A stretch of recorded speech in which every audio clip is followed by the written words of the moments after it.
They represent our fight for liberty. This is what so American freaking crazy to me that we have an conflict with Iran before a single person from the Epstein files has been arrested on American soil. The hour of our liberty is at hand. For freedom is brava.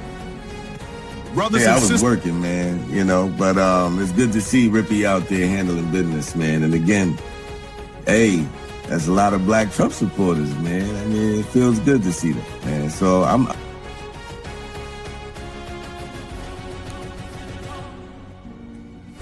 My fellow patriots, the hour of decision is upon us. Let us march forth with courage to secure our liberty. A real coach.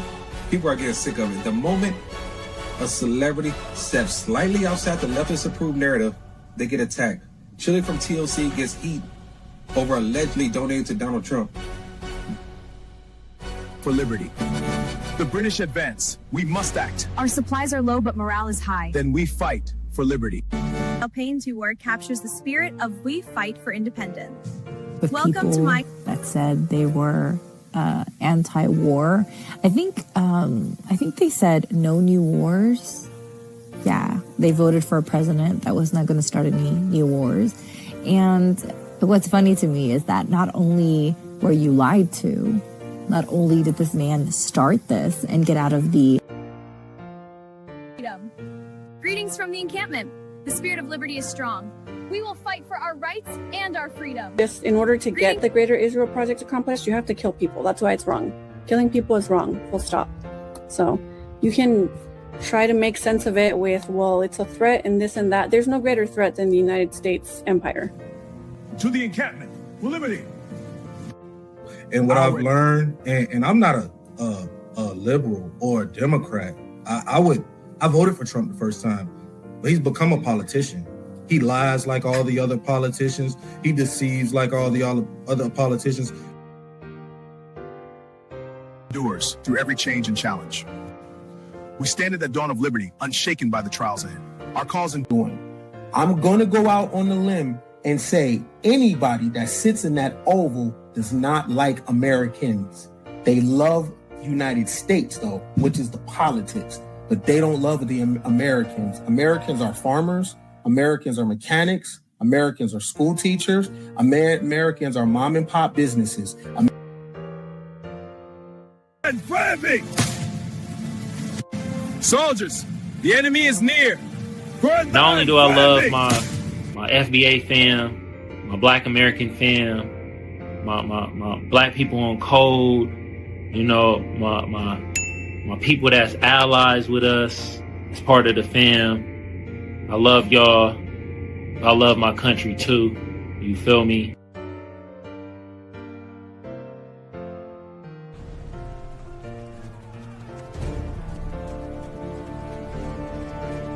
People see my physique and assume I'm just some dumb Chad.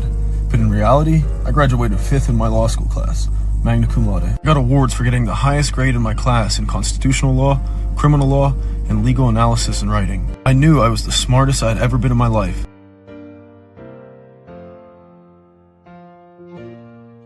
The cause to victory. To victory. These pastries are wonderful. Indeed, but we must stay vigilant.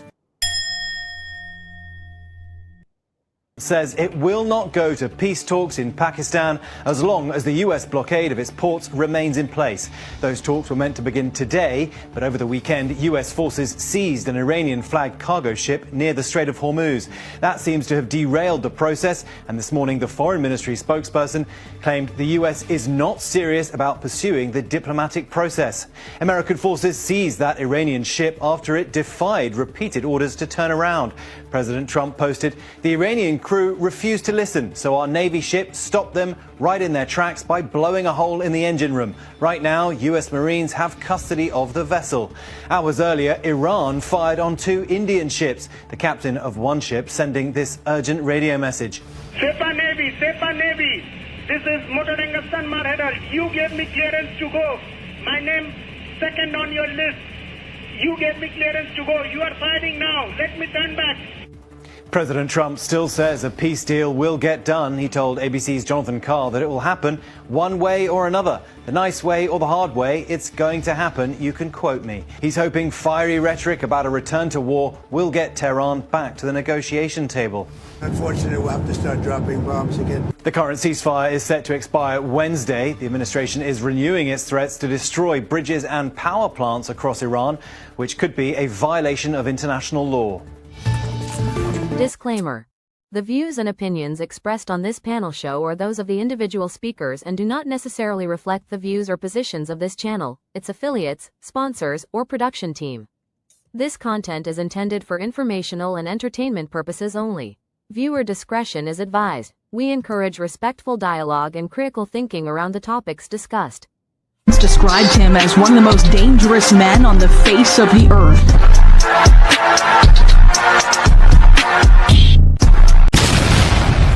Welcome to the Man Cave. Welcome to the Man Cave. I'm Gray Mars. It's Mia. And we have a guest returning, Killers and Losers. Your boy Slim called out, and Jeff isn't coming either, but I appreciate you for showing up. Yeah, I know. He said he was sick, so sorry about that. Well, we'll do another time then. Well, Killers and Losers, you did content with me, but introduce yourself and tell people the type of content you make and where people can find you. Oh, yeah. Killers and Losers on TikTok and Instagram. I post political commentary videos and like political slot videos, but it's pretty good. So check it out. For sure. And Rhetoric, is that how you say your name? Rhetoric? Yeah, Body Rock. Yeah, at Body Rock on TikTok. I do music and stuff too, but on TikTok it's mostly like political content, pop culture stuff. But yeah. So what do you think about the Iran war?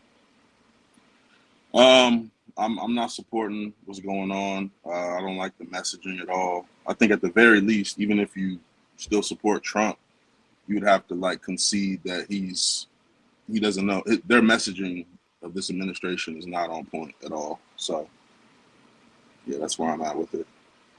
So it seems to be like people saying that the war is ending and the war is still going, but here's what people had to say on Newsmax. Deep Trump derangement syndrome goes if you are the Democrats, the media, or Europe. But the markets seem to have the opposite condition, a kind of anti-TDS in which Trump can do no wrong. It seems like no matter what he does, the markets love it. Since Trump and Iran announced that the Strait of Hormuz is open, the stock market is naturally celebrating and the cost of oil is plummeting. But even while the U.S. blockade was on, the market seemed totally oblivious. The S&P 500 hit all-time highs this week. The Nasdaq was up 1.6% and crossed 24,000 with 11 straight days of gains. Axios reported that funds that trade on trend algorithms bought $19 billion in equities, the biggest one-week buy since August 2024. In Trump, the markets trust. They can see the bigger play here with the military operations in Venezuela and Iran. We've starved China of 25% of its oil. Every Chinese trade route to the West is now controlled by the United States, thanks to Donald Trump. Instead of going to our adversaries for oil, China is coming to us, and U.S. suppliers are ramping up oil production and exports, again, thanks to Trump. Many thought China would come to Iran's aid when the war began. Instead, Trump has brought China to heel. The CCP's dreams of a Chinese century are dead and buried, and Wall Street knows it. So Killers and Losers, you're on the left. She said TDS. What is your response to, the MAGA and people saying that this is helping the stock market and oil is basically going down?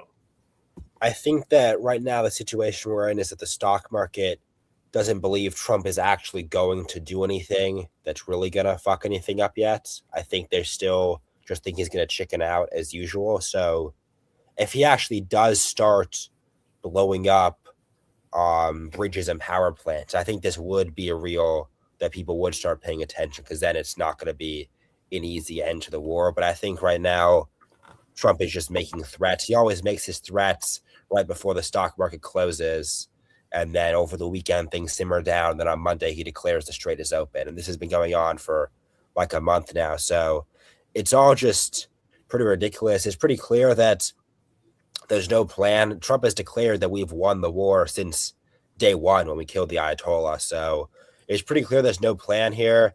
And I think we're probably just going to keep going back and forth until something does happen, until either Trump does something crazy or until Iran places a bunch of mines in the Strait or starts firing on ships. I'm not sure. You're right. He always does it on Friday because I always get the clips over the weekend. But he said he was going to destroy an entire civilization. So is that what he said, or is that not what he said? I just think a call for genocide on a college campus and a call for genocide made by the President of the United States, like, they're both bad, right? I mean, that's what I think. I've condemned genocide across the board. The difference with those university presidents is they couldn't answer the simple, direct question. Just calling for the genocide of Jews.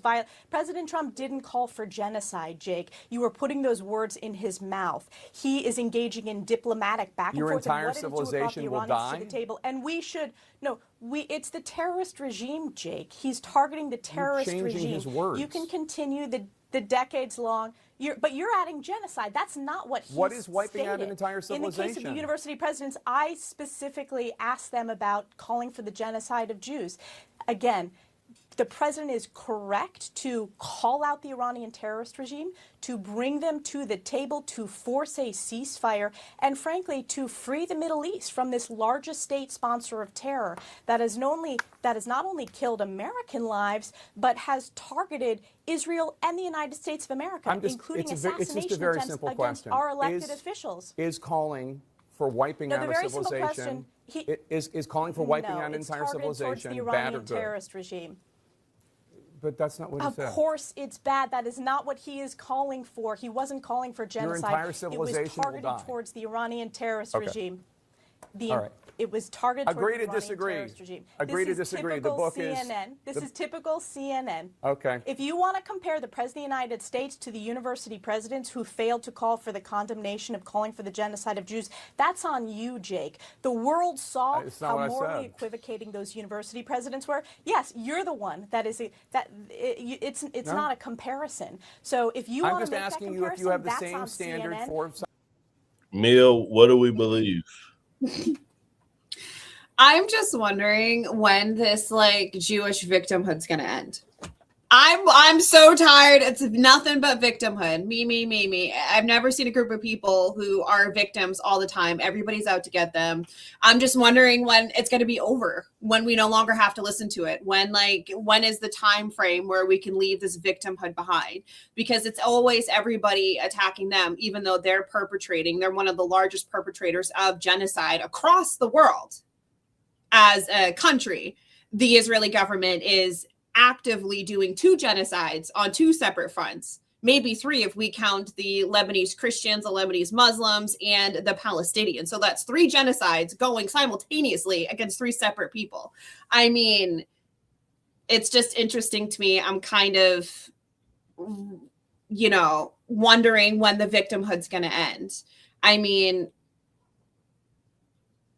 Donald Trump absolutely stated that he wants to end the Iranian people. He didn't say terrorists. He didn't say the regime. He said their entire civilization, which encompassed women, children, elderly, dogs, cats, all of it. He wants to end them, which is essentially saying you want to do a genocide. I mean, she can do semantics, but he said what he said. And I mean, we're talking about a civilization that's over 5,000 years old, if not older than the Chinese. These people are going to be fine. They'll outlive us for sure. Well, you brought up Lebanon, so this clip went viral because an IDF soldier destroyed a statue of Jesus Christ. 16/12/2025 آخر السنة.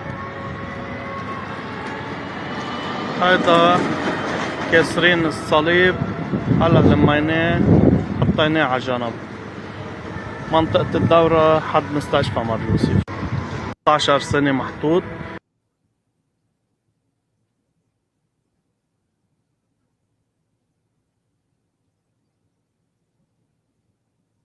So, Doc, you go to church all the time.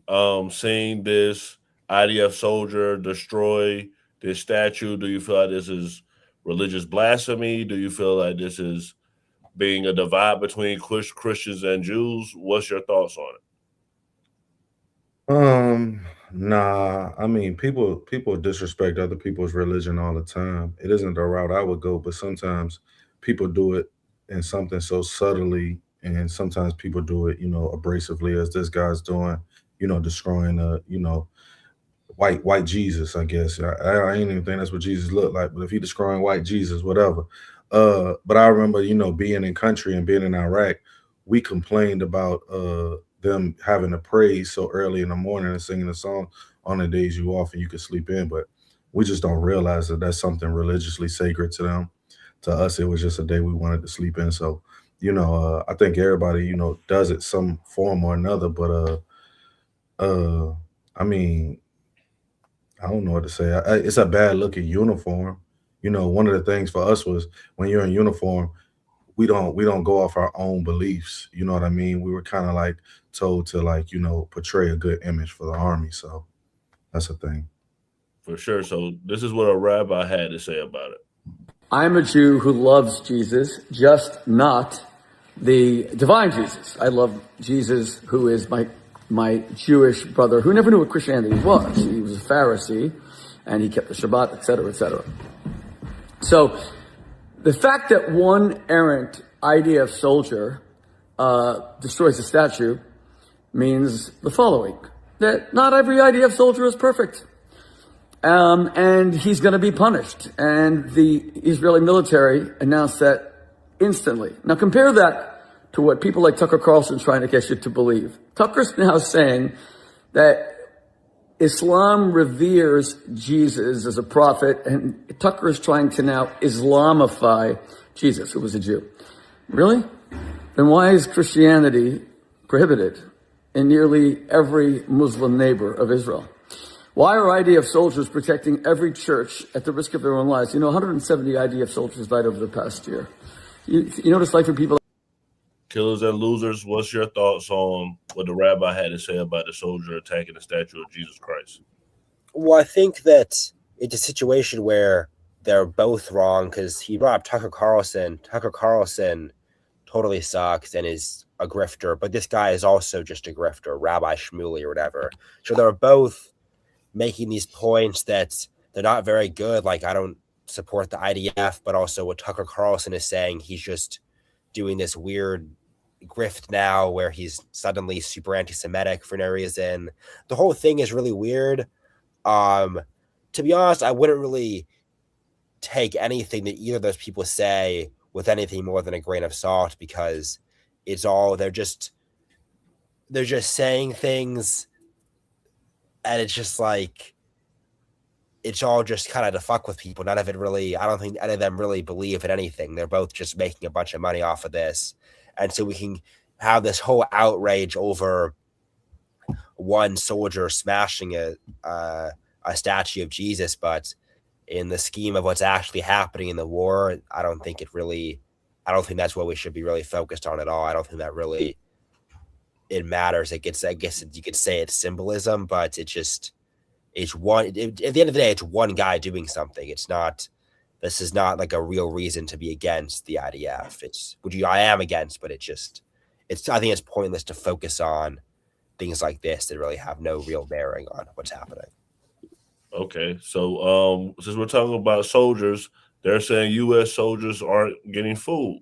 Aboard the USS Abraham Lincoln and USS Tripoli aircraft carriers deployed in the Arabian Sea say food supplies have been rationed during the prolonged deployment and that conditions are becoming more strained, USA Today reports. In addition, care packages prepared by families and communities for deployed personnel have not yet been delivered, as mail service has been suspended since early April due to airspace closures and logistical disruptions. Service members reportedly sent photos of meals that included a single folded tortilla with a scoop of meat and a small serving of carrots alongside a meat puck with a strip of processed gray meat. Now, family members are filling care packages to the brim with medicine, snacks, toiletries, and homemade treats. One Texas mother told USA Today she spent over $2,000 on care packages for her son, a Navy sailor, aboard the Tripoli. However, these packages have remained undelivered due to an indefinite suspension of mail delivery to zip codes across the Middle East. The U.S. Postal Service temporarily suspended mail delivery to 27 military zip codes as of April, following the U.S.-Israeli war with Iran. Body Rock, how do you feel about the soldiers not getting meals? And do you think that is true, or do you think it's propaganda? I'm so glad you came to me because my dog is on the Ford right now, and they've been extended multiple times. Like, he was already supposed to be home. But I hope that's not true, because I was just about to try to send a care package out there. I'm gonna try to find out if he, if they really not taking any packages. But it doesn't surprise me if that is what's happening, because a lot of this is just a disaster, and we're not getting clear communication about any of this stuff. And like Doc was saying, same thing when I was in the Navy, before like a port brief or anything, that's one of the first things they tell you is like, you're not representing what you believe out here. You don't get to just, supersede the military and push your own ideology, whatever that may be, so. But is this like an uncommon thing for the Navy though, Body Rock? Because I wouldn't think this wouldn't be a story for the Army. Like, it was a month and a half before we got mail right from home. Gray, what you think? A month and a half, 2 months before you got anything from home in Iraq? It was like, we ran low on food all the time. Like, that was just normal. I didn't even think this would be a story. Yeah, and the food on the boat is totally different. Like, it's nasty. I mean, I know y'all was probably eating the MREs and all that. We weren't doing that, but it was like just slop on a tray, basically. If you Google like Navy food, you'll just see it's not appetizing. But as far as them blocking it, I have no idea. That's crazy. That's inhumane. But you bring up a good point, because why they don't just have MREs? That is a good point. But I'm gonna go to Mia's story that she shared in the chat, because this is another story that's being talked about. What are happening to all the nuclear scientists? Now probing the disappearances of the people behind me, the deaths of 10 scientists at least. Let's break down some of the cases. For example, let's look at Michael David Hicks. He dies at the age of 59 years old. And David Michael Hicks, a longtime JPL scientist involved in asteroid and comet research, no public cause of death given. And then you have a situation like Monica Reza. Monica Reza vanished while hiking under weird circumstances. And then you have William Neal McCaslin. This guy disappeared in February, deep ties to the Air Force research programs. So everyone has a bit of a mystery to their passing, and people are wondering, with the very similar backgrounds, extremely bright people, extremely successful people, extremely valuable people, is this all related? As you heard, the president can't say yes or no publicly yet, but the mystery remains. Ms. Tinfoil Hat, is this all related? Of course it's related. This literally reeks of what the government does. We disappear people. One way or the other, we disappear people. This is literally nothing new. Like, what are the odds? 20 plus scientists. We're talking about people with ties to the deep state. We're talking about people who work for NASA and all sorts of other alphabet groups. All go missing under extremely mysterious circumstances. They all die under extremely mysterious circumstances. There's no investigation. There's no nothing. It reminds me when you talk about a certain former president and his wife and their foundation, and then there's linked to over 55 people that are deceased and have been missing that's linked to their foundation, which we can't talk about. So, I mean, it's very federal government. I mean, what were they working on that made them get disappeared? I think when I was looking at with the Fox News clip, one of the guy was just labeled as scientist. That doesn't even seem like that doesn't say nuclear. It just said scientist in general. I know these went back to 2023. This doesn't seem like a big there's I would go on X or even TikTok, because some of the people have done very good deep dives where they break it down to their alumni, who they work for, when they worked for, some of the projects that have been declassified that they worked on. So it's just, if it walks like a duck, quacks like a duck, splashes in water like a duck, it's probably a duck. I mean, but the sources are TikTok and Twitter. I think, I don't know. I mean, the sources are newspaper articles and obituaries of people that seemingly, and some of the public released documentation from the police as well. And 911 calls are also public as well. So some of these things are documented.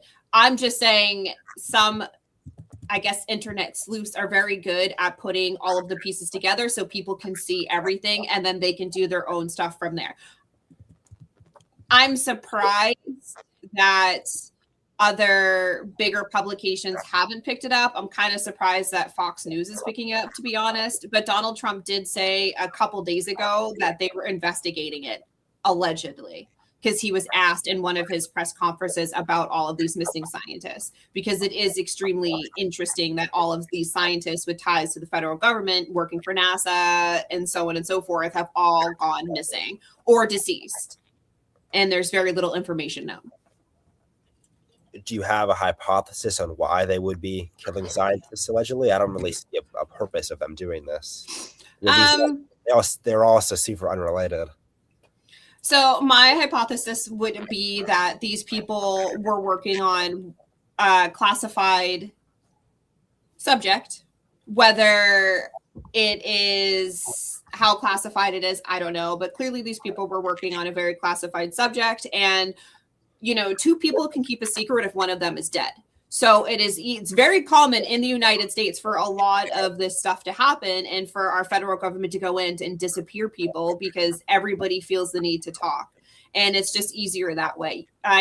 Last year, there was a plane crash that happened and over 15 scientists all died who were working on some pretty allegedly top secret classified stuff. So it's very, and then we have J. Edgar Hoover himself, who used to brag about unaliving people when they want to disappear people. And then the mafia did it. So the easiest way to disappear somebody who you don't want to talk would be to kill them. So I'm going to play a clip because Killers and Losers asked that question. What president is responsible for the nuclear missiles basically being in Iran? But I'm going to play the clip. Suggesting that Obama's leadership on Iran was better because under President Obama, there were 14 wire transfers to a, hold on. There were 14 wire transfers to a Swiss account linked to Hezbollah between 2014 and 2016. That was a total of $1.7 billion. The same $1.7 billion he told Congress was frozen Iranian assets. Now, there was a back channel to Tehran through Valerie Jarrett, active for 2012 to 2024. This was after he left office. So, you know, it was almost like a shadow government. He also sent pellets of cash in a plane to Iran. Now, why would you send money to Iran knowing that they are building a nuclear weapon and they are the leading sponsor of terrorism? Barack Obama was a great statesman who left America much safer. I wouldn't put Donald Trump in the same paragraph. The reality is when President Obama left, because of the great efforts of people like Valerie Jarrett, we had 97% of the enriched uranium out. The reality is we didn't have 13 American service members dead. The reality is we never had gas go up from $2.30 to $4. The reality is we did not give China more role in the region. Let me finish, Maria. I'll let you finish. Okay, we didn't give China more role in the region. We did not give the IRGC a more hardline regime in there. You know why? Because Obama actually did his homework. He actually tried to engage in statesmanship. He got China, Russia, the entire European allies on board with getting Iran on a path to not having a nuclear weapon. All Trump did is listen to Netanyahu. That's his entire foreign policy. And you know what? I resent the fact that Israel is going to tell the United States what to do. The American president should call the shots in this country. And, well, the American president should call the shots in this country, but you and your colleagues are trying to clip his wings right now with this war powers vote. I agree. The president is in charge.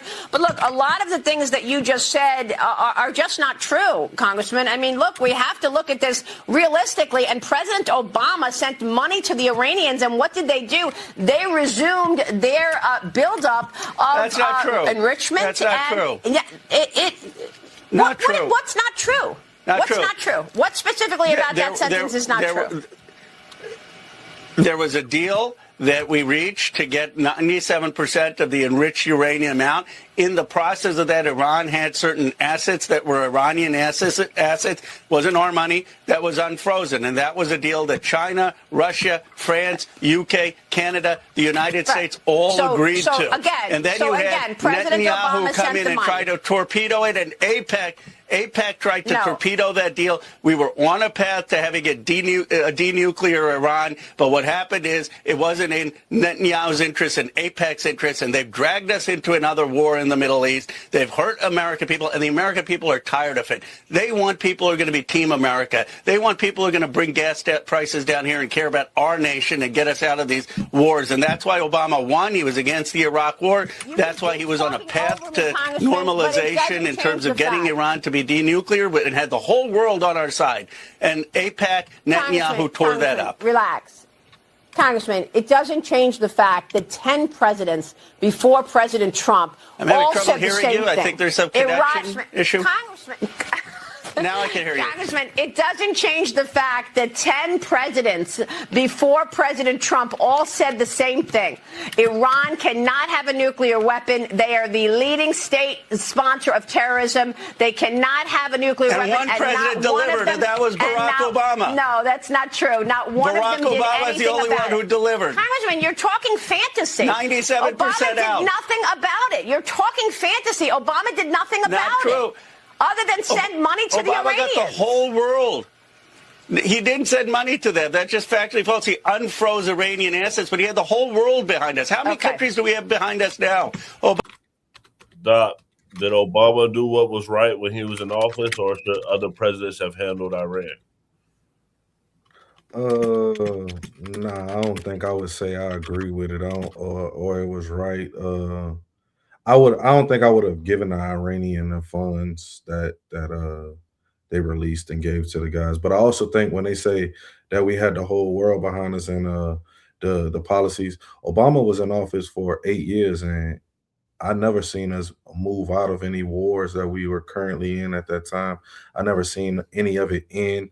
Through his whole term, I seen more soldiers deploy and go overseas and die, and it seemed to last up until this day. Actually, they still in the Middle East, still fighting, every president behind them, Republican, Democrat, Trump, Obama, they're all pretty much working together in concert against us, American people, because it's us who go fight. It's our kids who go.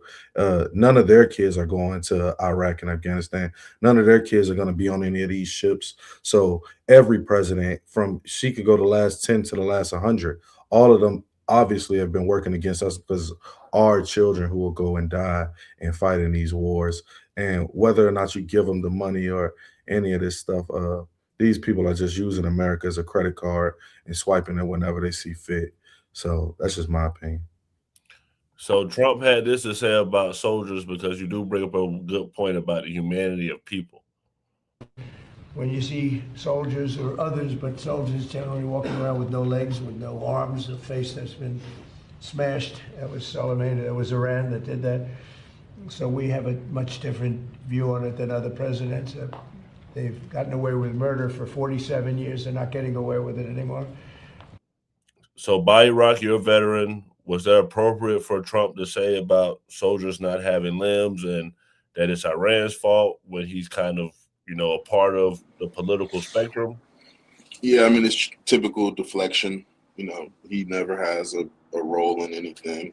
And I agree, like to what Doc was just saying. I saw somebody on Piers Morgan, I forget his name, but he was like pretty sure he was a very decorated veteran. He was like, send Barron. You know what I mean? Trump, you got a military age son, send him out there.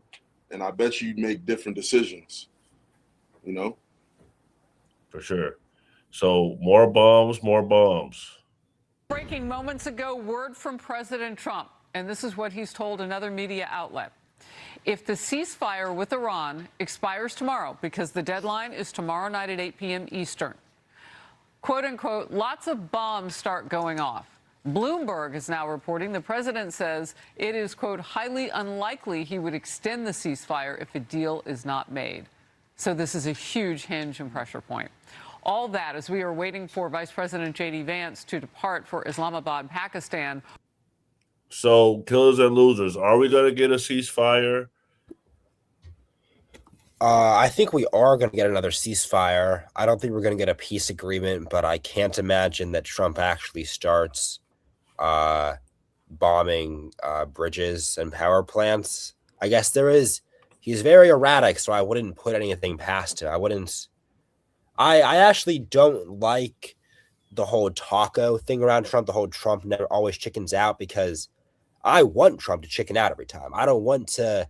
I guess we can make fun of him, but I'm glad he's chickening out. I don't want him to actually go all the way and start bombing power plants and bridges. So I wouldn't put it past him that he would maybe do this. I think it totally is possible.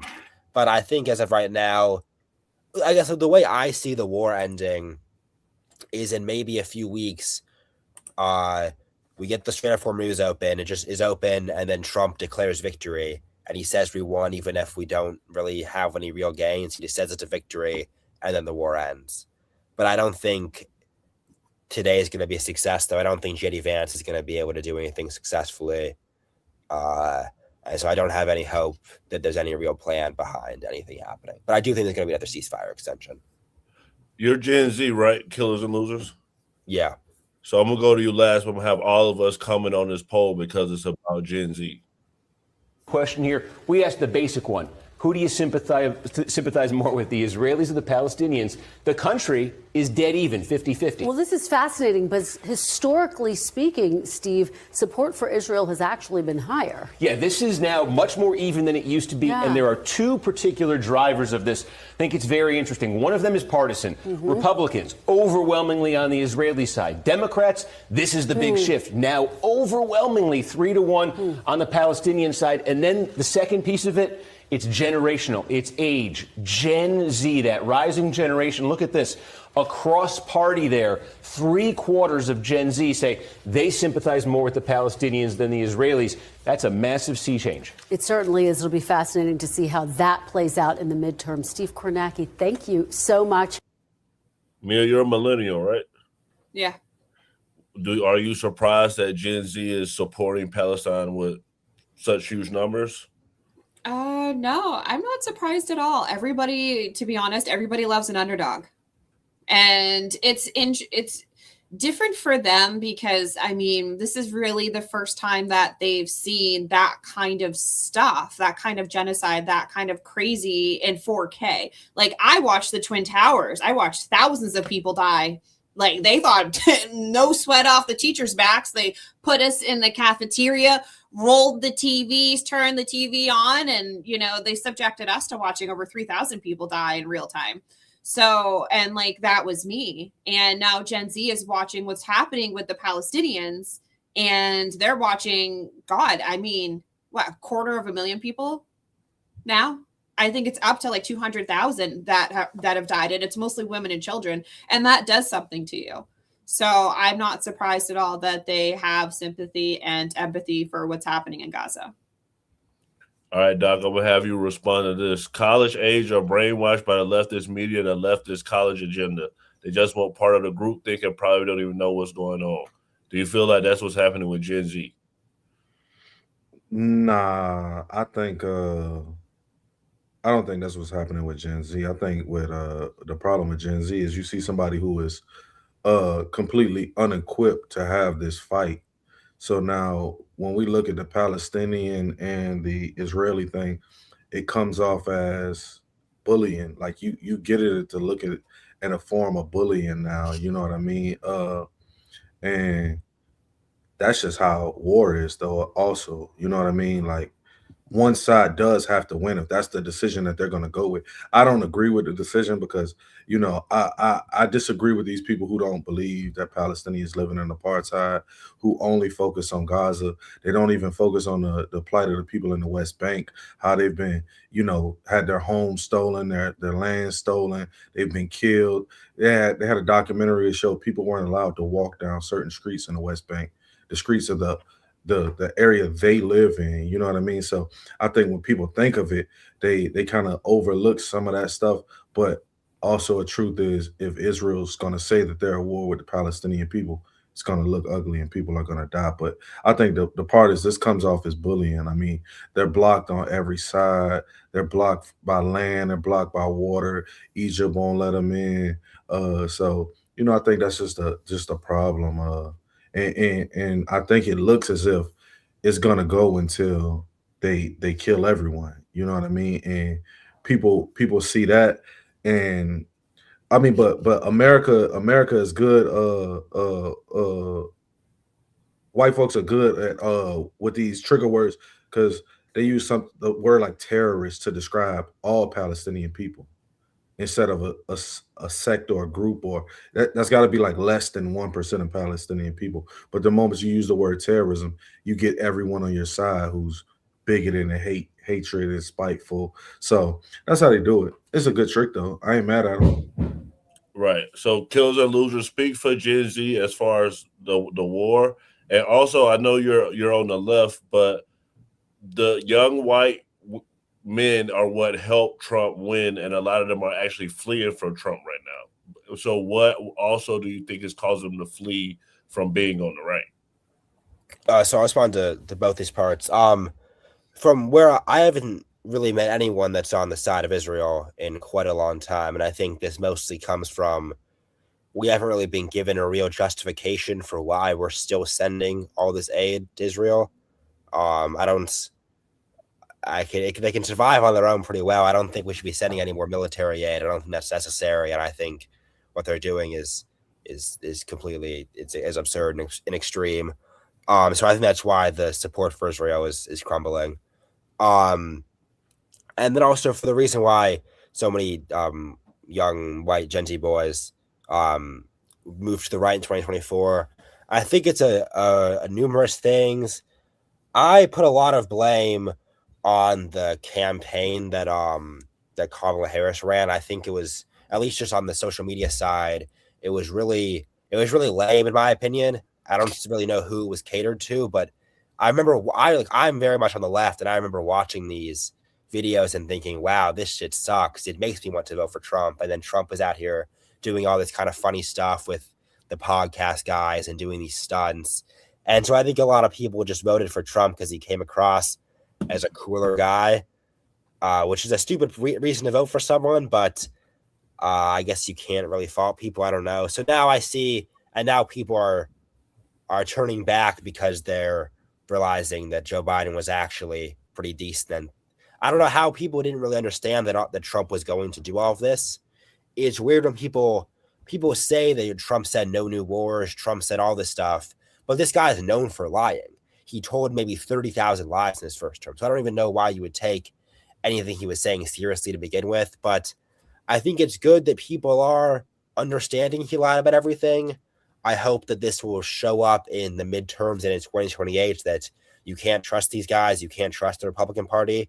They don't have our best interest in heart at all. But I am cautious that the people are changing up now, but they're still going to say, well, Trump will be better than the Democrats, is what I feel like we'll kind of go back to. For sure. So we're going to talk about a story that went viral. There was a father that ended up deleting 8 of his children and shooting 2 other women. The child's head had been severed. Breaking news, a man killed 8 children, 7 of whom were his own, in a mass shooting in Shreveport, Louisiana. The suspect, identified as 31-year-old Army veteran Shamar Elkins, is believed to have killed 7 of his own children, along with another child connected to the family. 2 adult women were also shot and remain in critical condition. The mayor of that city describing the crime scene as horrific. 8 children discovered in a home, all of them shot and killed. Police say the youngest victim was just 18 months old. The oldest was 12. Police confirm the attack was not random, but stemmed from a domestic dispute that escalated into extreme violence. Investigators say a total of 10 people were shot, including 8 children between the ages of 1 and 14, all of whom tragically died. Authorities say the situation unfolded across multiple locations, turning it into a fast-moving and complex crime scene. After the shootings, Elkins allegedly carjacked a vehicle and attempted to flee, leading police on a pursuit. The incident incident came to an end when law enforcement shot and killed the suspect during that chase. Officials are still working to determine the exact motive, but early findings point to ongoing family conflict and relationship issues leading up to the attack. This case is now being described as one of the deadliest and most heartbreaking incidents in the history of Shreveport, and it has left the entire community in shock. Mia, we were talking about this story before the show. What's your thoughts on, this horrific crime? It's terrible.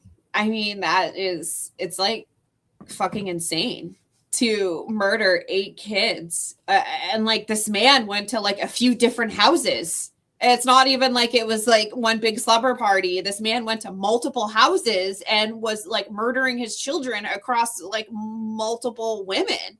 I mean, it's like it's so crazy. I can't even. So, Doc, they said that he was an Army veteran, and there's a lot of talk about the VA not giving veteran the right services and things like that. Do you feel like this is another failure of veterans getting mental health in the United States, or it's just a guy that just went rogue and should have not been on the streets?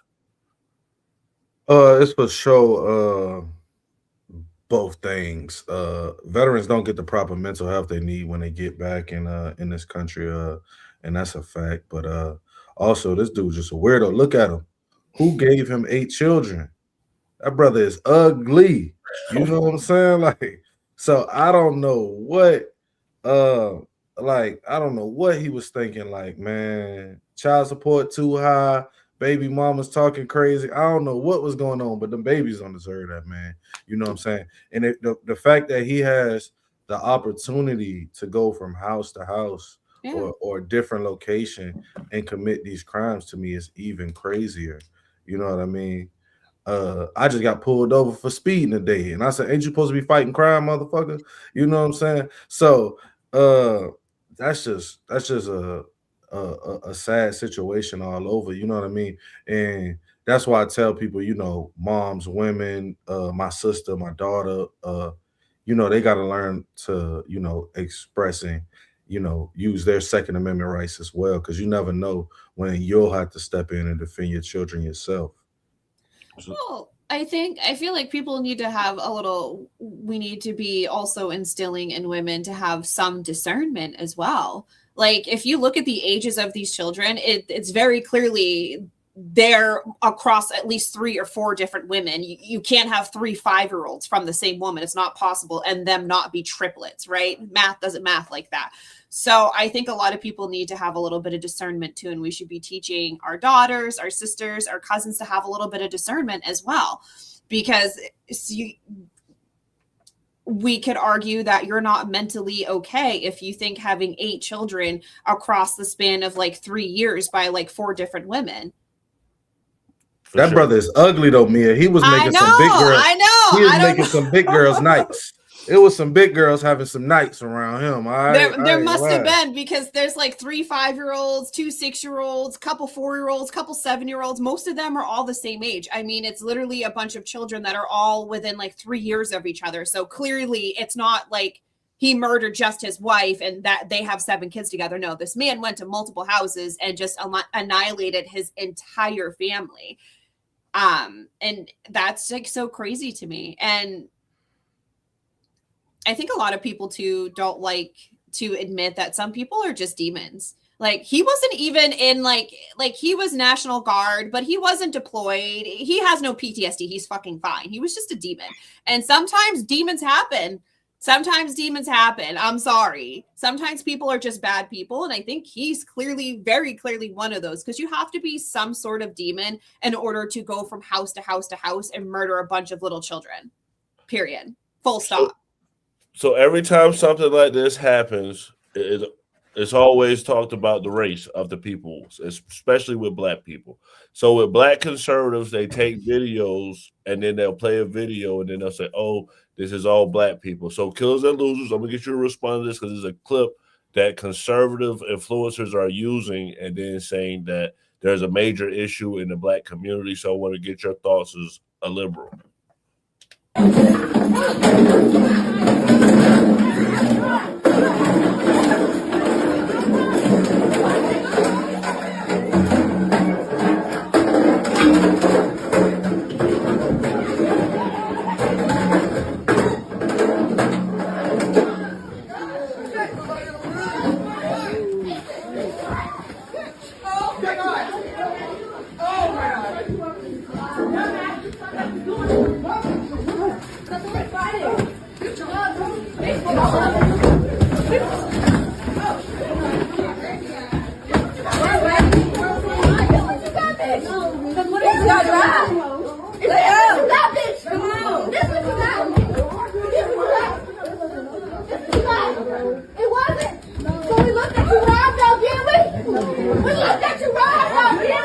Maya's, come on, Maya's fighting, come on. Let her go, Maya's Mirror, drive. Can you help me separate them, please?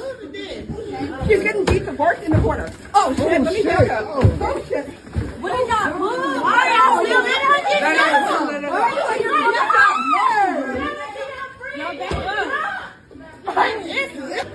I'm working, Maya. Wait, get off. Boy, she got knocked the size of Alaska on her forehead, boy. Ooh, shoot. Okay, it's enough of that. So, killers and losers. I'm pretty sure you've seen this in your feed where influencers, whether no matter the race, they'll use a video like this and they'll say, "Oh, look at the black people. They're doing this. They're doing this. This is the problem. This is why 13% of the population commits 50% of the crime." So, like, what's your thoughts on that? I think it's pretty ridiculous to look at that video and blame the race, because I guess what I always think is, I mean, 2 days ago I saw this street fight going on with like 5 like white people, and it's this, I mean, the same kind of shit. It's just people fighting, or there's all this stuff happening, and people will talk about like stores getting robbed. There's videos of like some black guy robbing a store. But I grew up in Portland, and stores, which is a very white city, and stores started, like, all my friends would steal constantly. Everyone I knew would steal from stores constantly. The stores started leaving Portland because there was so much stealing. So I don't really think, I think it's never a good idea to blame something off of like a generalization or a stereotype, because I think every race gets into fights and does bad stuff. So I think it's wrong to look at that video and make it a race thing. I don't know what the cause of the fight was, but I think, I don't know, people fight all the time. So I typically disagree with these kind of videos. That's valid. So, Mia, Ice Spice got attacked at McDonald's.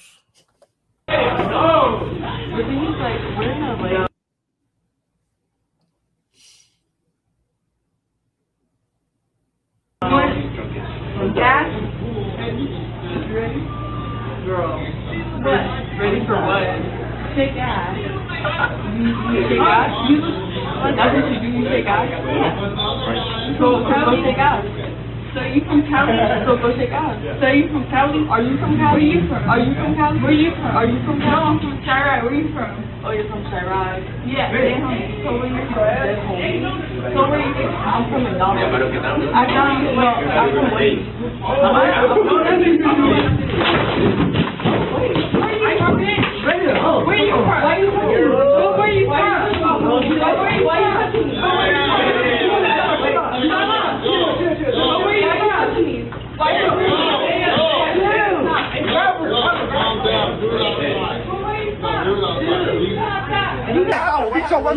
Wait, calm down, calm down. Mama. Let me fight her. Calm down. On your mama. Let me fight her. Let me fight a. Why would you want to fight me? Are you a bitch? Calm down. You want to fight a bitch? Why would you fight me, bitch? So, Mia, what's your thoughts on a D-list celebrity eating in McDonald's and then getting attacked? I mean, people will do anything to get their names in the paper, so this just shows. I mean, it's giving very staged. It's probably staged. It's probably a PR stunt. I mean, I guess you got to do what you got to do in order to get her name in the papers. I don't know. Her music's trash. So, I mean, I don't know. Maybe she needs to resort to like physical violence with people in McDonald's to get her names in the paper. I don't know.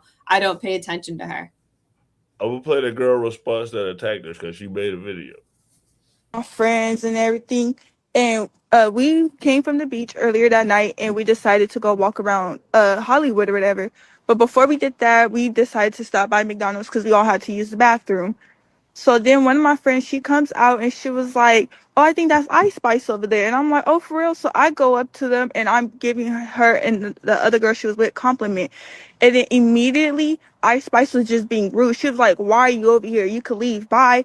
And I'm like, "Why are you being rude?" Pretty much. And she was basically saying like, "You could just leave. Bye. Like, I don't even know why you're at my table." Then that's when I proceed to ask her, like, "You don't got to be rude. I'm just giving you guys a compliment." And I'm like, "You know what? Where are you from?" She said, "I'm from New York." So I said, "Let me tell you something. I don't care where you from." I'm like, "You in LA, you in my city now.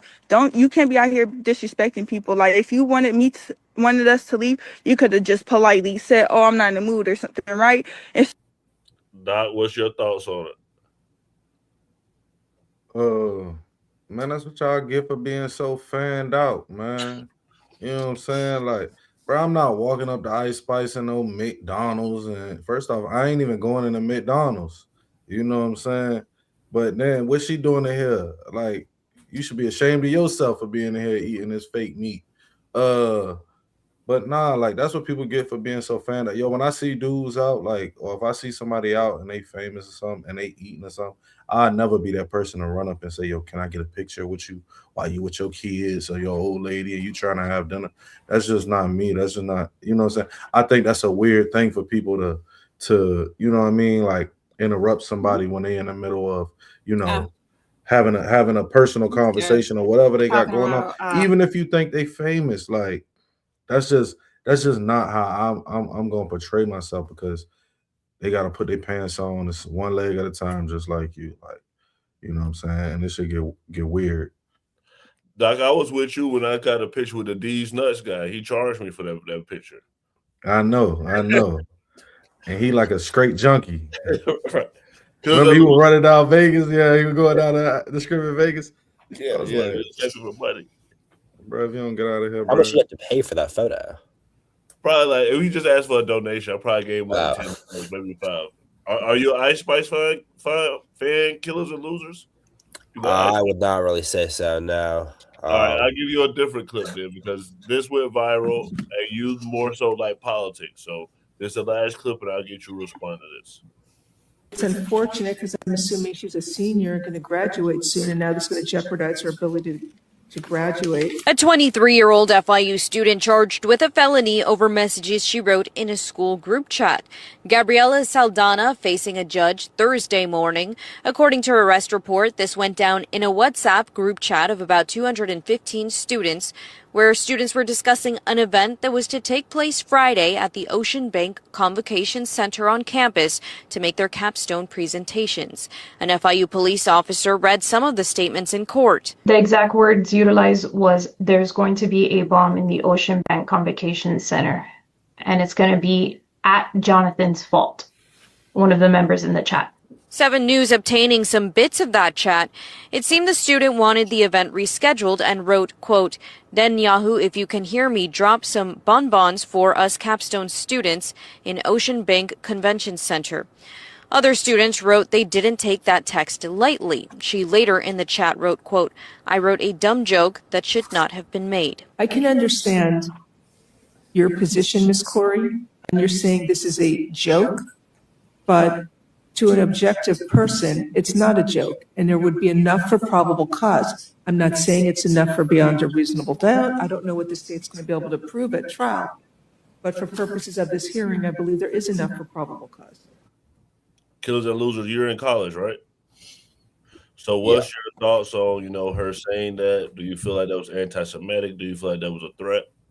No, I think it's totally insane that she's in court for that. I would not say that would be, I would not think that would be probable cause. Obviously, Netanyahu is not going to drop a bomb on this random center. This is a joke that I've been seeing people say all the time, like, yo, Netanyahu, if you can hear me, we need to blow up this site. Like, I don't know, like my landlord has a nuclear facilities in his basement. It's just like, I don't know, it's a joke. And so I can't believe that with all the stuff that's going on that we're prosecuting someone for a joke in a group chat. I don't, and especially when the judge said that an objective person would think this was a serious threat. Obviously, in what world is this a serious threat? People say, and I guess it's stupid to say this in a group chat with these people, maybe, but I don't know. It's incredibly lame that someone snitched on her and reported this. And if she actually does get charged with a felony, that's, I don't know. Nah, That she doesn't should. even She seem should be possible. charged. She should be Really? charged. One, you should be charged for even allowing them to put you in a group chat. All right, I remove myself from group chats when I don't know the people in them. Two, there's 215 people they said in the group chat. There is no way you can know all 215 people personally. So why would you? I wouldn't even make a joke just about anything else. If I had to respond at anything, it would be professional. I would leave it at that, and then I would put the group chat on silent. Like, what you in here making jokes for people you don't know? Because you don't know how they're gonna take it. You see what I'm saying? I guess, yeah, you're right. With a group chat, I said I didn't catch it was that big. With a group chat that big, that is absurd to make any joke at all. I agree. I mean, I think she does. I guess maybe it's just embarrassing for her that she did this, but a felony is insane. That's not. It wasn't. Who could look at this and think it was a credible threat? It's just the same as making it. Just she made a bad joke. That's not a. I mean, scared me. Charleston White said. Charleston White always say, "Once you scare me, you can't unscare me." Now, you know what I'm saying? You didn't see Killers and Losers joke on here last time. Killers and Losers joke you did on here last time. The Charlie Kirk costume, yeah. You just said what? If it was 215 people though, and you don't know them all, you know what I'm saying, in college, it's weird to be in the group chat making a joke. You know what I mean? Because obviously for some professional purpose. For sure. Yeah, it is weird. Yeah, that is really weird. But also, is that it's not a crime to be, I guess, socially awkward. I don't know. I don't know how you could look at this and really. Apparently, it's a felony. It's a felony, I guess. Apparently, it's a felony in these college group chats. Oh my goodness. Well, I mean, I think it's interesting how when we think about it in the context, it's talking about like Netanyahu and whatnot.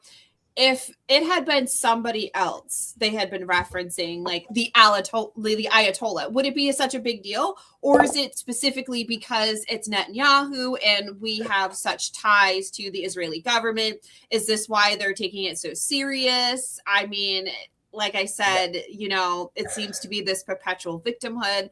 And then when the FBI, you know, just released what they want for money and what they're going to do, you know, over the next year, their report, they very specifically said that they are going to aggressively start charging people and attacking people and going after people when it comes to anti-Semitism or anything, or being basically anti-Israel. So from here on out, if anybody's watching, you better not say anything, because the FBI will prosecute. That is one of their outliers that they're trying to do. I'm applying for my 7K soon. But if you're watching right now, hit that subscribe button and press that notification bell.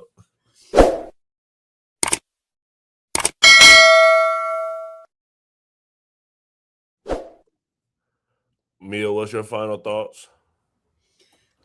You know, it was a very good episode.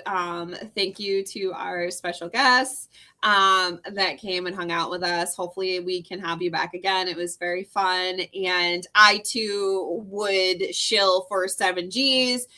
Bibi Netanyahu, if you're listening, let me know. I will shill for 7Gs. I will do it the entire year if you make it 14,000. Double or nothing. Killers and Losers, what's your final thoughts?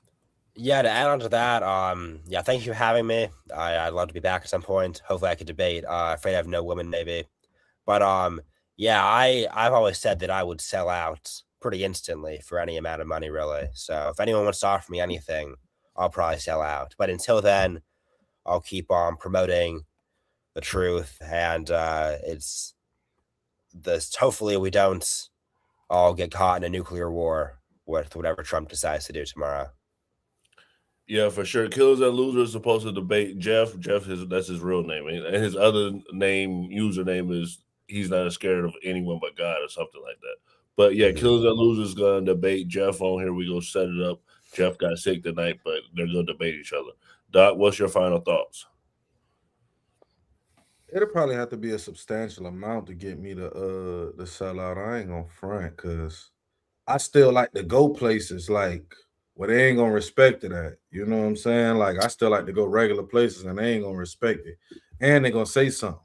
You know what I'm saying? So they probably take a substantial amount of money. Good luck to all those dudes and all those soldiers who are over there in the Middle East. Be safe.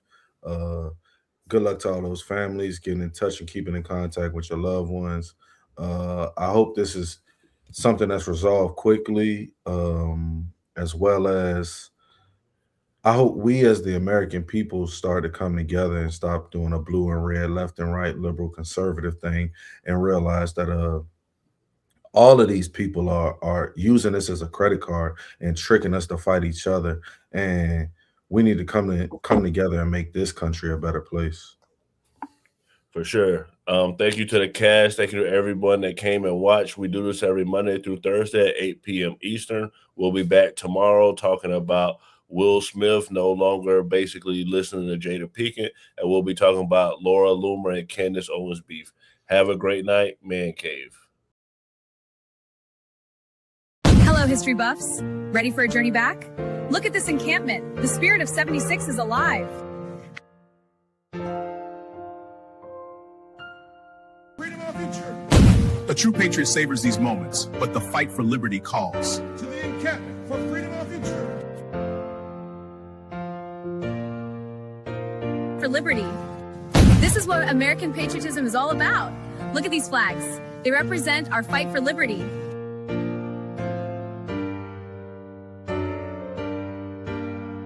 The hour our liberty is at hand. For freedom is robbed by.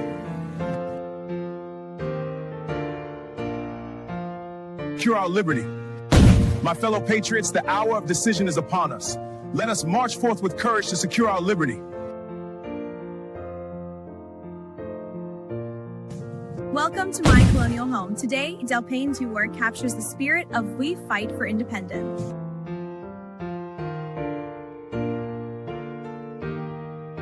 And our freedom. Greetings from the encampment. The spirit of liberty is strong. We will fight for our rights and our freedom.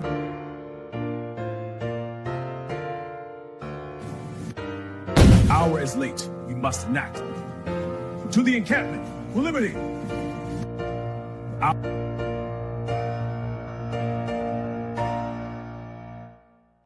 Through every change and challenge. We stand at the dawn of liberty, unshaken by the trials ahead.